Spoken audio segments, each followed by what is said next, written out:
Hello प्यारे दोस्तों, स्वागत है आपका इंटरव्यू क्लासेस में। बात करेंगे अपने क्लास 9th की अर्धवार्षिक परीक्षा के लिए जो मोस्ट इंपॉर्टेंट क्वेश्चंस हैं उनके बारे में। ठीक है ना।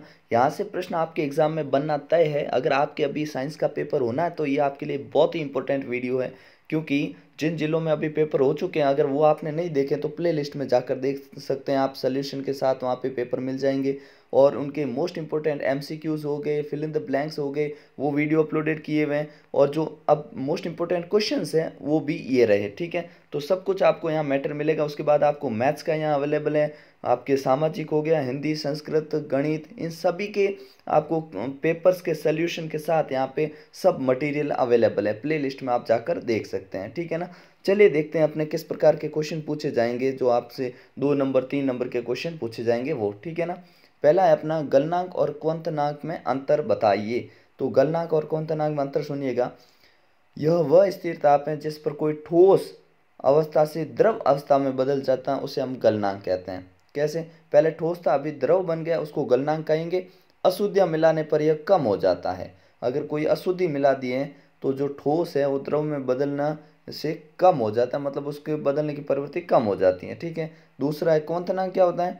यह वह ताप है जिस पर पदार्थ द्रव अवस्था से गैस अवस्था में बदलता है। कौन सी क्वंतनांक? क्या? द्रव अवस्था से गैस अवस्था में बदलना। ठीक है। और अशुद्धियाँ मिलाने से ये बढ़ता है, इतना याद रखिएगा। अगला है, गर्मी में मटके का जल ठंडा क्यों होता है? क्योंकि मटके में जल इसलिए ठंडा होता है क्योंकि मटके की दीवार छिद्रित होती है। मटका जो होता है उसकी दीवार में छोटे छोटे छेद होते हैं, जिससे दीवार में जल वाष्पीकरण होकर, जल क्या होता है? वाष्पीकरण होकर हवा में उड़ता रहता है, वातावरण में वहाँ से निकलता रहता है। परिणाम स्वरूप जल का तापमान गिर जाता है। ठीक है ना। इसलिए मटके के अंदर के पानी का तापमान कम हो जाता है। अगला देखिए, गर्मी में हमें सूती कपड़े क्यों पहनने चाहिए? तो हमें अधिक पसीना आता है और सूती कपड़ा जल अवशोषक अधिक होता है। कहने का मतलब सूती कपड़े होते हैं वो जल का अवशोषण करते हैं और हमारा पसीना है वो अवशोषित कर लेते हैं, सरलता से वाष्पीकृत हो जाता है और हमें ठंडक महसूस होती है। इसलिए हमें गर्मियों में वो सूती के कपड़े पहनने चाहिए। फिर है, वाष्पीकरण की दर को प्रभावित करने वाले कारक कौन कौन से हैं? तो देखिए, वाष्पीकरण को कौन कौन करता है? सतह का क्षेत्रफल। सतह बढ़ने से वाष्पीकरण की दर बढ़ जाती है। ठीक है। जैसे हम कपड़े सुखाने के लिए हम उनको फैला देते हैं और एक कप में चाय ली और एक हमने प्लेट में ली तो प्लेट में जल्दी ठंडी हो जाती है, कारण सतह बढ़ने से जो वाष्पीकरण की दर है वो बढ़ जाती है, सतह का क्षेत्रफल बढ़ने से। ठीक है ना। दूसरा है वायु की गति। अगर वायु बहुत तेज गति से बह रही है तो भी वाष्पीकरण की दर बढ़ जाएगी। ठीक है। आर्द्रता की मात्रा। अगर वायु में आर्द्रता की मात्रा अधिक है तो वाष्पीकरण की दर घट जाती है। मान लीजिए ठंडा मौसम है, आर्द्रता यानी ठंडा मौसम है तो वाष्पीकरण बहुत कम होगा। तापमान। तापमान बढ़ने से कणों के बीच में गतिज ऊर्जा बढ़ जाती है और जिसके कारण वाष्पीकरण और तेज हो जाता है। ठीक है ना। तापमान बढ़ गया, वाष्पीकरण तेज होगा, क्योंकि जो पदार्थ के कण हैं उनकी गतिज ऊर्जा बढ़ जाएगी। अगला प्रश्न देखते हैं, केल्विन में चेंज करना बहुत इंपॉर्टेंट है, ध्यान रखना। केल्विन और डिग्री सेल्सियस में बदलना। ठीक है। जो केल्विन इकाई बदलने के लिए करते हो जस्ट उसका उल्टा हमें क्या करना? सेल्सियस में बदलने के लिए, सॉरी, सेल्सियस को केल्विन में और केल्विन को सेल्सियस में। जो देखो 27 डिग्री आपके पास क्या है? सेल्सियस है, इसको करना है केल्विन में। तो क्या करो, आपको 273 जोड़ लेने हैं, सभी में 273। 27 में 273 जोड़ेंगे तो 300 केल्विन। ठीक है। 373 में जोड़ा तो 646 केल्विन। 127 में 273 जोड़ा तो 400 केल्विन और 0 डिग्री में जोड़ा तो 273 केल्विन। अगर हमें इसी केल्विन को डिग्री सेल्सियस बनाना है तो हमें 273 घटाना पड़ेगा, ये याद रखना है। अगला देखिए, ऊर्ध्वपातन को परिभाषित कीजिए, उदाहरण भी दीजिए। तो किसी ठोस पदार्थ को गर्म करने पर बिना किसी द्रव अवस्था से वो सीधे गैसीय अवस्था में परिवर्तित हो जाने की घटना ऊर्ध्वपातन कहलाती है। उदाहरण के लिए कपूर और नौसादर। ठीक है ना। कोई चीज़ है जो कि ठोस पदार्थ है लेकिन ठोस से सीधा गैस अवस्था में आ जाता है, द्रव बदलता ही नहीं है द्रव में, उसी को हम कहते हैं ऊर्ध्वपातन। नौसादर और कपूर में ये गुण होता है। अगला देखते हैं, यौगिक और मिश्रण में अंतर, बहुत ही इंपॉर्टेंट है ये। ठीक है ना। क्वेश्चन आपसे पूछा जाएगा, दो या दो से अधिक शुद्ध पदार्थों द्वारा बिना किसी रासायनिक क्रिया से निर्मित पदार्थ को मिश्रण कहते हैं। मतलब दो या दो से अधिक पदार्थ हो सकते हैं, आपने मिला दिए हैं तो मिश्रण है, ठीक है ना। जैसे आप ले सकते हैं कि अपने पास मूंगफली, और मूंगफली में अपने अगर हमने कुछ नमकीन डाल दिया है तो मिश्रण हो गया एक तरह से, ठीक है। लेकिन यौगिक क्या होता है, और इसमें कोई रासायनिक अभिक्रिया नहीं होती, क्रिया नहीं होती है। जबकि यौगिक क्या होता है, दो या दो से अधिक तत्वों का रासायनिक क्रिया के फलस्वरूप जो नया पदार्थ बनता है उसे यौगिक कहते हैं, ठीक है ना।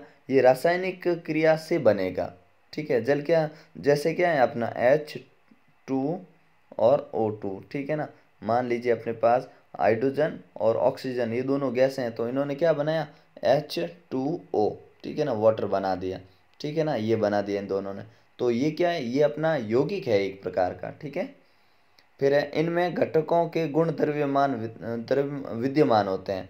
कहने का मतलब जो हमने मिश्रण तैयार किया है, इसमें अगर हमने मूंगफली और इसमें भुजिया डाला है तो दोनों का स्वाद अलग अलग आएगा। लेकिन यौगिक में जब हमने ऑक्सीजन और हाइड्रोजन को मिलाया है तो न अभी इसमें ऑक्सीजन के गुण हैं न हाइड्रोजन के गुण हैं, ठीक है, दोनों के ही गुण नहीं है, एक नया पदार्थ बनता है, ठीक है ना। इनमें घटकों के गुण सदैव भिन्न होते हैं, ठीक है। अगला देखिए, इसमें घटकों को भौतिक विधियों द्वारा सुगमता से पृथक किया जा सकता है। भौतिक विधि मतलब हाथ से उठाना, ऐसे अभिक्रिया या भौतिक विधि का उपयोग कर सकते हैं।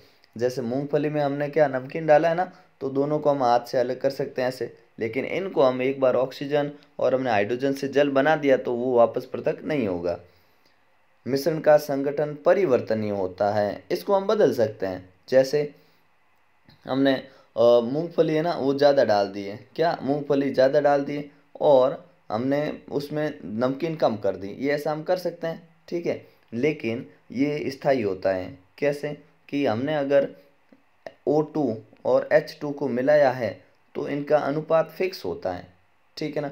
8:1 जो अनुपात होता है वो इनमें फिक्स होता है, ठीक है। अगला देखते हैं प्रश्न अपना, बहुत इंपॉर्टेंट क्वेश्चन। कोलाइड और निलंबन को परिभाषित कीजिए। तो देखिए क्या परिभाषा है, जब किसी विलयन में विलेय के कण निलंबन की अपेक्षा इतने छोटे होते हैं कि साधारण आंखों से दिखाई नहीं देते हैं, लेकिन ये प्रकाश की किरण को आसानी से फैला देते हैं, ऐसे विलयन को हम कोलाइड विलयन कहते हैं। जैसे दूध हो गया, मक्खन हो गया, पनीर, जेली, धुआं आदि, ठीक है ना। तो ये क्या होता है, कण निलंबन की अपेक्षा बहुत ज़्यादा छोटे होते हैं और आंखों से दिखाई नहीं देते हैं और प्रकाश की किरण को क्या कर देते हैं, फैला देते हैं। जबकि निलंबन क्या होता है, यह एक विषमांगी मिश्रण होता है जिसमें विलेय के कण आसानी से आंखों से देखे जा सकते हैं और ये माध्यम की समष्टि में निलंबित रहते हैं, इसे निलंबन कहते हैं। जैसे मिट्टी युक्त गंदा पानी, चौक का घोल, इसमें हमें ना कण आसानी से दिखाई देते हैं, ठीक है ना। अब अगला पूछा है कि कोलाइड के 4 गुण लिखिए। तो देखिए, एक समांगी एक विषमांगी मिश्रण होता है कोलाइड, ठीक है। कोलाइड क्या होता है, एक तो विषमांगी मिश्रण होता है, इनके कणों को आंखों से नहीं देखा जा सकता, टिंडल प्रभाव प्रदर्शित करते हैं और इनको आसानी से पृथक नहीं किया जा सकता, ठीक है। अगला देखते हैं, अणु और परमाणु में अंतर, इंपॉर्टेंट क्वेश्चन है। तो क्या होते हैं अंतर, देखिए अणु और परमाणु में अंतर है कि अणु किसी तत्व या यौगिक का सूक्ष्मतम कण होता है, ठीक है, जिसमें उस तत्व और यौगिक के संपूर्ण गुण विद्यमान होते हैं, जबकि परमाणु किसी तत्व का वो सूक्ष्मतम कण है जो उस तत्व के संपूर्ण जिसमें गुण विद्यमान होते हैं, ठीक है। या फिर ऐसे याद रखिए कि परमाणुओं से मिलके अणु का निर्माण होता है, जो परमाणु है सबसे सूक्ष्मतम कण होता है। अगला है, अणु का स्वतंत्र रूप से अस्तित्व होता है जबकि परमाणु स्वतंत्र अवस्था में नहीं पाए जा सकते, क्योंकि परमाणु से मिलके ही अणु बनते हैं। तो परमाणु जो है वो स्वतंत्र नहीं होते और अणु होते हैं वो स्वतंत्र अवस्था में होते हैं। अगला देखिए, जॉन डाल्टन के परमाणु सिद्धांत की 3 विशेषताएं लिखिए। तो देखिए क्या होगी, परमाणु किसी तत्व का सूक्ष्मतम और अविभाज्य कण है, ऐसा बताया कि सबसे छोटा कण है अविभाज्य, इसको विभाजित नहीं कर सकते। एक तत्व के सभी परमाणु रंग, रूप, भौतिक, रासायनिक गुणों में सदैव समान होते हैं तथा दूसरे तत्व के परमाणुओं से सदैव भिन्न होते हैं, ठीक है ना, ये इन्होंने बताया। जैसा अपने एक ऑक्सीजन तत्व है, एक सोडियम तत्व है, ठीक है ना, इन दोनों में क्या होगा, जितने भी ऑक्सीजन होंगे उनके रूप, रंग, भौतिक, रासायनिक गुण सदैव समान होंगे, लेकिन आपस में इन दोनों सोडियम और ऑक्सीजन इन दोनों के जो गुण होंगे वो भिन्न भिन्न होंगे, ऐसा बताया। दो या दो से अधिक तत्वों के परमाणु एक निश्चित अनुपात में संयुक्त होकर परमाणु बनाते हैं, जिसे हम अणु कहते हैं। ठीक है ना। तो कहने का मतलब दो तत्व जब निश्चित मात्रा में मिलते हैं, अनुपात में मिलते हैं, तो वो क्या बनाते हैं, अणु बनाते हैं। ये बताया जॉन डाल्टन ने। ठीक है, याद रखना। अगला देखते हैं। ये पूछा जा सकता है आपसे कि सोडियम है, उसका इलेक्ट्रॉनिक संरचना का आरेख बनाइए, क्लोरीन का बनाइए, मैग्नीशियम का बनाइए। ठीक है ना, या 3 कक्षकों वाला बनाइए। तो देखिए सोडियम आता है 11 नंबर पे, तो हमने कहा KLM, ये 3 कक्षाएं होती है। ठीक है, इसमें 2 इलेक्ट्रॉन, इसमें 8 इलेक्ट्रॉन, इसमें 1 इलेक्ट्रॉन, तो 3 कक्षाओं वाला आलेख अपने को बनाना है।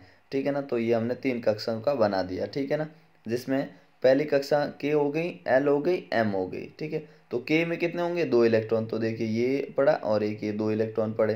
फिर L में कितने होंगे, 8 होंगे, तो ये दूसरी जो बार दिख रही है इसमें 8 इलेक्ट्रॉन यहाँ पे है। ठीक है, और नेक्स्ट वाली है अपने M में कितना होगा, 1 इलेक्ट्रॉन, तो 1 इलेक्ट्रॉन इसकी बाहरी कोष में ये रहा। ठीक है ना, तो 1 इलेक्ट्रॉन यहाँ पड़ा। इस प्रकार से आपको दिखाना है। अब 17 है ये, तो इसमें भी 3 कक्षा होगी। अंतिम कोष में कितने, 7 इलेक्ट्रॉन होंगे। ठीक है, मैग्नीशियम होता है अपने 2,8,2। ठीक है ना, इस प्रकार से होता है, तो ये अपने बनाया हुआ है। ठीक है ना, इस प्रकार से आपको ध्यान रखना है।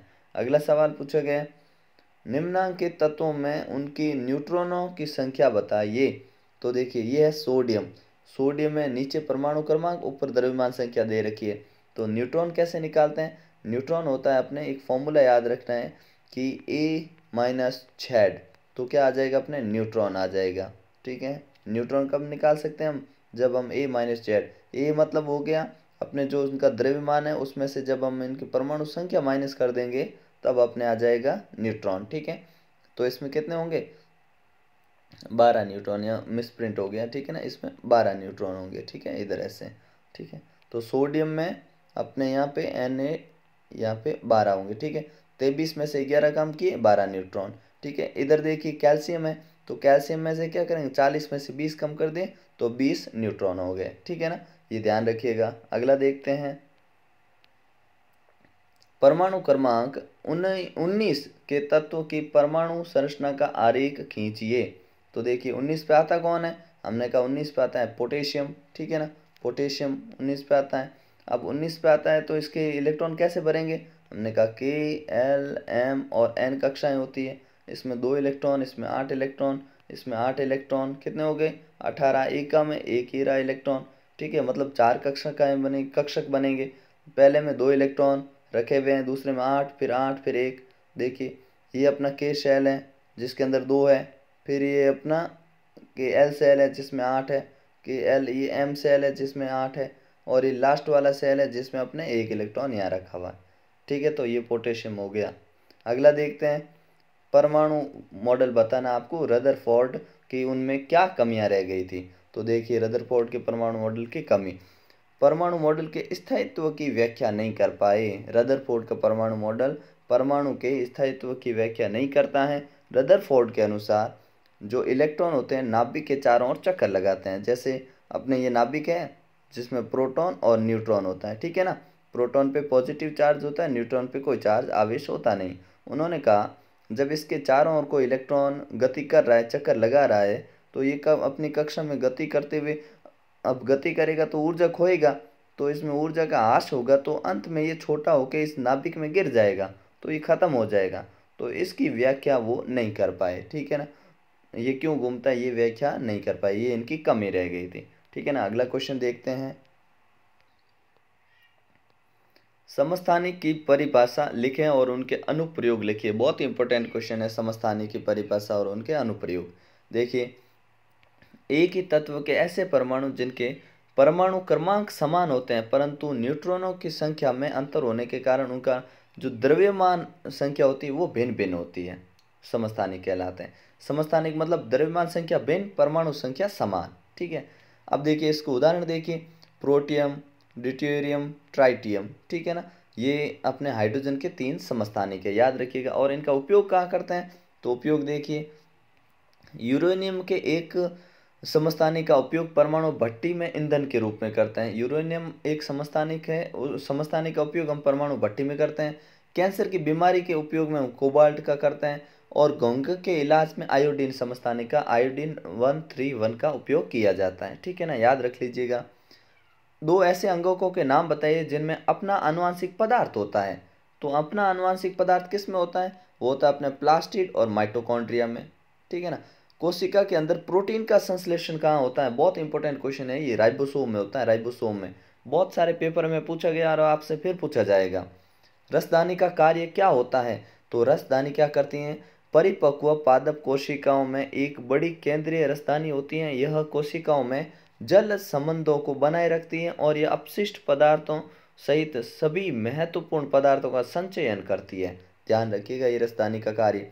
फिर माइटोकॉन्ड्रिया के दो कार्य बताइए। तो माइटोकॉन्ड्रिया का पहला कार्य कि ये जैविक कार्यों के लिए ऊर्जा का एटीपी के रूप में निर्माण करता है और प्रोटीन का संश्लेषण करता है। दोनों कार्य बहुत इंपॉर्टेंट है। फिर लवक के दो कार्य लिखिए। तो लवक प्रकाश संश्लेषण में सहायक होते हैं और लवक पुष्पों को आकर्षक बनाते हैं। ठीक है ना। अगला प्रश्न है अपना, प्रोकैरियोटिक और यूकैरियोटिक में तीन अंतर बताने। तो देखिए, प्रोकैरियोटिक आकार में छोटे होते हैं या आकार में इनसे बड़े होते हैं।